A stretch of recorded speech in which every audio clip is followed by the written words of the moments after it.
Today's Bible reading is Deuteronomy chapters 3, 4, and Mark chapter 11, verses 20 through 33.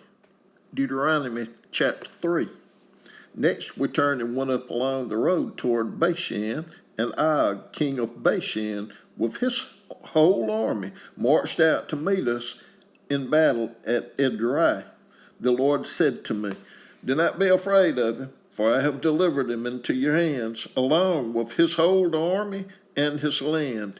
Do to him what you did to Sihon, king of the Amorites, who reigned in Heshbon." So the Lord our God also gave into our hands Og, king of Bashan, and all his army. We struck them down, leaving no survivors. At that time we took all his cities. There was not one of the 60 cities that we did not take from them. The whole region of Argob, Og's kingdom in Bashan. All these cities were fortified with high walls and with gates and bars, and there were also a great many unwalled villages. We completely destroyed them, as we had done with Sihon, king of Heshbon, destroying every city, men, women, and children. But all the livestock and the plunder from their cities we carried off for ourselves. At that time we took from those two kings of the Amorites the territory east of the Jordan, from the Arnon Gorge as far as Mount Hermon. Hermon is called Saran by the Sidonians. The Amorites call it Sinir. We took all the towns on the plateau and all Gilead and all Bashan as far as Salika and Edrei, towns of Og's kingdoms in Bashan. Og, king of Bashan, was the last of the Rephaites. His bed was decorated with iron and was more than 9 cubits long and 4 cubits wide. It is still in Rabbah of the Ammonites. Of the land that we took over at that time, I gave the Reubenites and the Gadites the territory north of Aurora by the Arnon Gorge, including half the hill country of Gilead, together with its towns. The rest of Gilead, and also all of Bashan, the kingdom of Og, I gave to the half-tribe of Manasseh. The whole region of Argob and Bashan used to be known as the land of the Rephaites. Jair, a descendant of Manasseh, took the whole region of Argob as far as the border of the Gershurites and the Maccathites. It was named after him, so that to this day Bashan is called Havoth Jair. And I gave Gilead to Machir, but to the Reubenites and the Gadites I gave the territory extending from Gilead down to the Arnon Gorge, the middle of the gorge being the border, and out to the Jabbok River, which is the border of the Ammonites. Its western border was the Jordan and the Arabah, from Kinnereth to the Sea of the Arabah, that is, the Dead Sea, below the slopes of Pisgah. I commanded you at that time, the Lord your God has given you this land to take possession of it, but all your able-bodied men, armed for battle, must cross over ahead of the other Israelites. However, your wives, your children, and your livestock, I know you have much livestock, may stay in the towns I have given you, until the Lord gives rest to your fellow Israelites as he has to you. And they too have taken over the land that the Lord your God has given them across the Jordan. After that, each of you may go back to the possession I have given you. At that time I commanded Joshua, "You have seen with your own eyes all that the Lord your God has done to these two kings. The Lord will do the same to all the kingdoms over there where you are going. Do not be afraid of them. The Lord your God himself will fight for you." At that time I pleaded with the Lord, "Sovereign Lord, you have begun to show to your servants your greatness and your strong hand. For what God is there in heaven or on earth who can do the deeds and mighty works you do? Let me go over and see the good land beyond the Jordan, that fine hill country in Lebanon. But because of you, the Lord was angry with me and would not listen to me. That is enough, the Lord said. Do not speak to me any more about this matter. Go up to the top of Pisgah and look west and north and south and east. Look at the land with your own eyes, since you are not going to cross this Jordan. But commission Joshua and encourage and strengthen him, for he will lead this people across and will cause him to inherit the land that you will see. So we stayed in the valley near Beth Peor. Deuteronomy chapter 4. Now Israel, hear the decrees and laws I am about to teach you. Follow them so that you may live and may go in and take possession of the land the Lord, the God of your ancestors, is giving you. Do not add to what I command you, and do not subtract from it, but keep the commands of the Lord your God that I give you. You saw with your own eyes what the Lord did at Baal Peor. The Lord your God destroyed from among you everyone who followed the Baal of Peor. But all of you who held fast to the Lord your God are still alive today. See, I have taught you decrees and laws as the Lord my God commanded me, so that you may follow them in the land you are entering to take possession of it. Observe them carefully, for this will show your wisdom and understanding to the nations, who will hear about all these decrees and say, surely this great nation is a wise and understanding people. What other nation is so great as to have their gods near them the way the Lord our God is near us whenever we pray to him?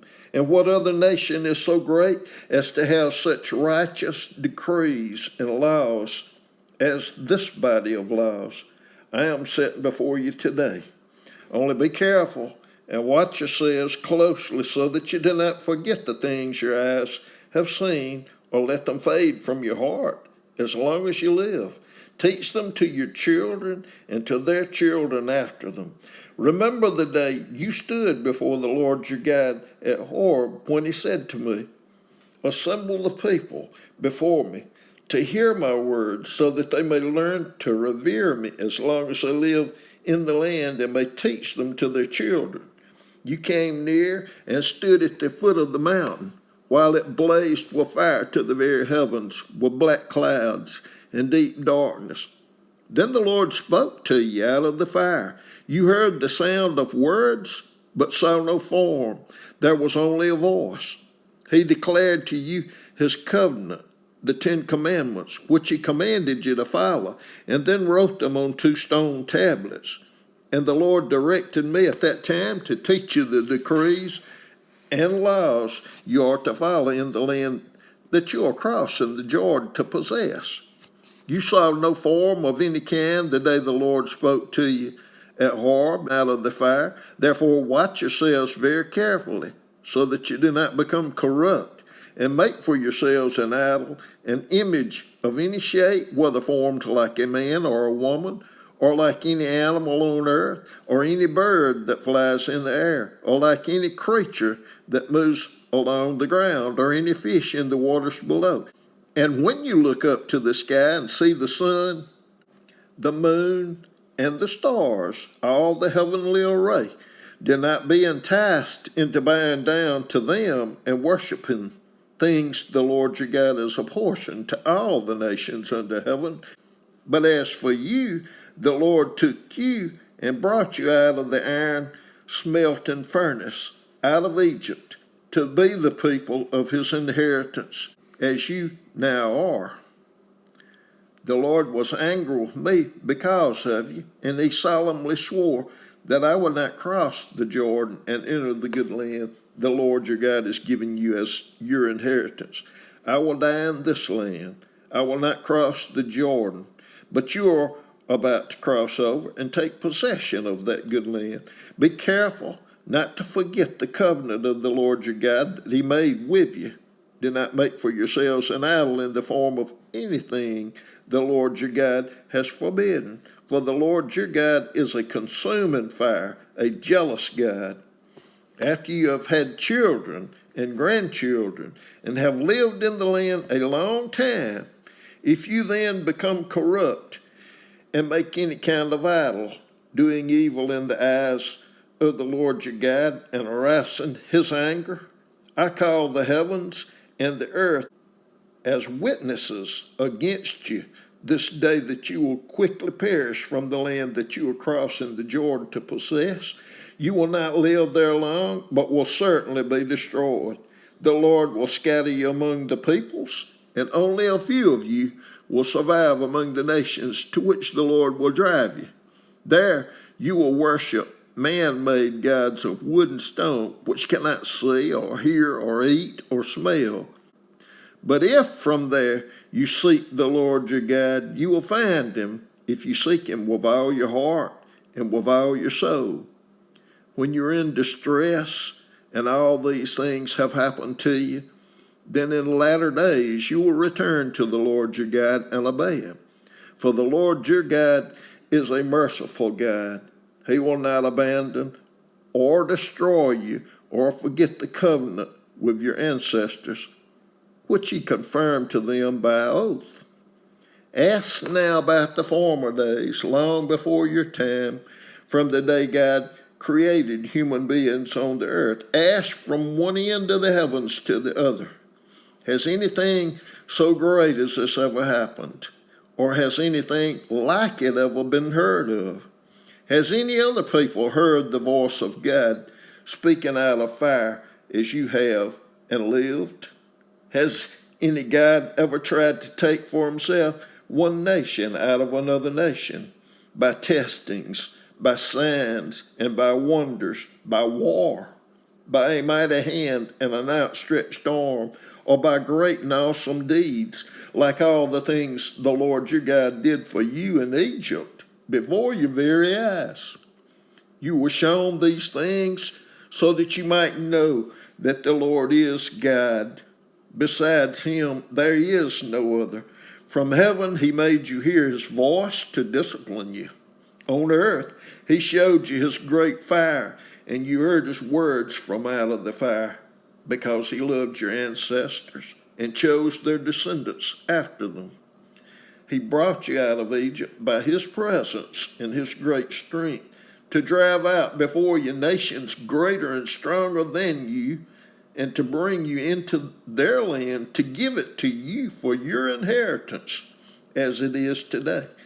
Acknowledge and take to heart this day that the Lord is God in heaven above and on earth below. There is no other. Keep his decrees and commands, which I am giving you today, so that it may go well with you and your children after you, and that you may live long in the land the Lord your God gives you for all time. Then Moses set aside 3 cities east of the Jordan, to which anyone who had killed a person could flee if they unintentionally killed a neighbor without malice aforethought. They could flee into one of these cities and save their life.